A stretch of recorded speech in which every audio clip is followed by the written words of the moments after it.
ನಮಸ್ಕಾರ. ಸೇಡಂ ತಾಲೂಕಿನ ಸುಕ್ಷೇತ್ರ ರಾಘಾಪುರದಲ್ಲಿ ಹಜರತ್ ಮೌಲಾಲಿ ಸೇವಾ ಸಮಿತಿ ಟ್ರಸ್ಟ್ ವತಿಯಿಂದ ಸರ್ವಧರ್ಮ ಸಮನ್ವಯ ಜಾತ್ರಾ ಮಹೋತ್ಸವವನ್ನು ಭವ್ಯವಾಗಿ ಆಯೋಜಿಸಲಾಗಿದೆ. ಮಾರ್ಚ್ 25ರಿಂದ 27ರವರೆಗೆ 3 ದಿನಗಳ ಕಾಲ ನಡೆಯಲಿರುವ ಈ ಮಹೋತ್ಸವದಲ್ಲಿ ವಿವಿಧ ಧಾರ್ಮಿಕ ಕಾರ್ಯಕ್ರಮಗಳು ಹಾಗೂ ಜಾತ್ರೆ ಜರುಗಲಿವೆ ಎಂದು ದರ್ಗಾ ಭಕ್ತರು ತಿಳಿಸಿದ್ದಾರೆ. ನಮಸ್ಕಾರ ಬಂಧುಗಳೇ, ಇದೇ ದಿನಾಂಕ 25ರಿಂದ ಸತತ 3 ದಿನಗಳ ಕಾಲ ನಡೆಯುವ ಜಾತ್ರಾ ಮಹೋತ್ಸವ ಶ್ರೀ ಹಜರತ್ ಮೌಲಾಲಿ ಸೇವಾ ಸಮಿತಿ ಟ್ರಸ್ಟ್ ಸುಕ್ಷೇತ್ರ ರಾಘಾಪುರದಲ್ಲಿ ಸಮಸ್ತ ಸದ್ಭಕ್ತರು ಭಾಗವಹಿಸಿ ಈ ಕಾರ್ಯಕ್ರಮವನ್ನು ಯಶಸ್ವಿ ನಡೆಸಿಕೊಡಬೇಕಾಗಿ ವಿನಂತಿ. ಇದರಲ್ಲಿ ದಿನಾಂಕ 25ರಿಂದ ಸುಮಾರು 26, 27 3 ದಿನಗಳ ಕಾಲ ನಡೆಯುವವರೆಗೆ ಗಂಧದ ಮೆರವಣಿಗೆ ಹಾಗೂ ತುಲಾಭಾರ ಕಾರ್ಯಕ್ರಮ, ಲಕ್ಷ ದೀಪೋತ್ಸವ ಕಾರ್ಯಕ್ರಮ ನಡೆಯುತ್ತೆ.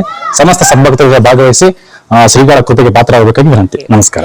ಈ ಮಹೋತ್ಸವದ ಅಂಗವಾಗಿ ರಾಘಾಪುರದ ದರ್ಗಾ ಆವರಣದಲ್ಲಿ ಪೂಜ್ಯ ತಿಪ್ಪಯ್ಯ ಮುತ್ಯ ಅವರ ಸಮ್ಮುಖದಲ್ಲಿ ಆಮಂತ್ರಣ ಪತ್ರಿಕೆಯನ್ನು ಬಿಡುಗಡೆ ಮಾಡಲಾಗಿದೆ. ಪ್ರಮುಖ ಕಾರ್ಯಕ್ರಮಗಳ ವಿವರ: ಮಾರ್ಚ್ 25ರಂದು ರಾತ್ರಿ 8 ಗಂಟೆಯಿಂದ ಬೆಳಗಿನ 2 ಗಂಟೆಗೆ ಡಾಕ್ಟರ್ ವೆಂಕಟರೆಡ್ಡಿ ಪಾಟೀಲ್ ಅವರ ಮನೆಯಿಂದ ಭಕ್ತಿಭಾವಪೂರ್ಣ ಗಂಧದ ಮೆರವಣಿಗೆ ನಡೆಯಲಿದೆ. ಮಾರ್ಚ್ 26ರಂದು ಜಾತ್ರೆ ನಡೆಯಲಿದ್ದು ರಾತ್ರಿ ಪರಮಪೂಜ್ಯ ತಿಪ್ಪಯ್ಯ ಮುತ್ಯ ಅವರ ತುಲಾಭಾರ ಕಾರ್ಯಕ್ರಮ ವಿಶೇಷ ಆಕರ್ಷಣೆಯಾಗಿರಲಿದೆ. ಮಾರ್ಚ್ 27ರಂದು ರಾತ್ರಿ 8 ಗಂಟೆಗೆ ಭವ್ಯ ಲಕ್ಷ ದೀಪೋತ್ಸವ ಹಾಗೂ ಧರ್ಮಸಭೆ ಆಯೋಜಿಸಲಾಗಿದೆ. ಈ ಮಹೋತ್ಸವಕ್ಕೆ ವಿವಿಧ ಮಠಾಧೀಶರು, ಧಾರ್ಮಿಕ ಗುರುಗಳು ಹಾಗೂ ಗಣ್ಯರು ದಿವ್ಯ ಸಾನ್ನಿಧ್ಯ ವಹಿಸಲಿದ್ದಾರೆ. ಮುಖ್ಯ ಅತಿಥಿಗಳಾಗಿ ವೈದ್ಯಕೀಯ ಶಿಕ್ಷಣ ಮತ್ತು ಕೌಶಲ್ಯಾಭಿವೃದ್ಧಿ ಸಚಿವರಾದ ಡಾಕ್ಟರ್ ಶರಣಪ್ರಕಾಶ ಪಾಟೀಲ್ ಸೇರಿದಂತೆ ಅನೇಕ ಗಣ್ಯರು ಭಾಗವಹಿಸಲಿದ್ದಾರೆ.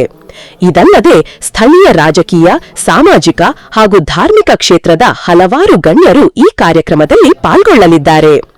ಆಮಂತ್ರಣ ಬಿಡುಗಡೆ ಕಾರ್ಯಕ್ರಮದಲ್ಲಿ ಸಹ ಅನೇಕ ಪ್ರಮುಖರು ಉಪಸ್ಥಿತರಿದ್ದರು. ಸರ್ವಧರ್ಮ ಸೌಹಾರ್ದತೆಯನ್ನು ಪ್ರತಿಬಿಂಬಿಸುವ ಈ ಜಾತ್ರಾ ಮಹೋತ್ಸವಕ್ಕೆ ಸಾರ್ವಜನಿಕರು ಹೆಚ್ಚಿನ ಸಂಖ್ಯೆಯಲ್ಲಿ ಭಾಗವಹಿಸುವಂತೆ ಆಯೋಜಕರು ಮನವಿ ಮಾಡಿದ್ದಾರೆ.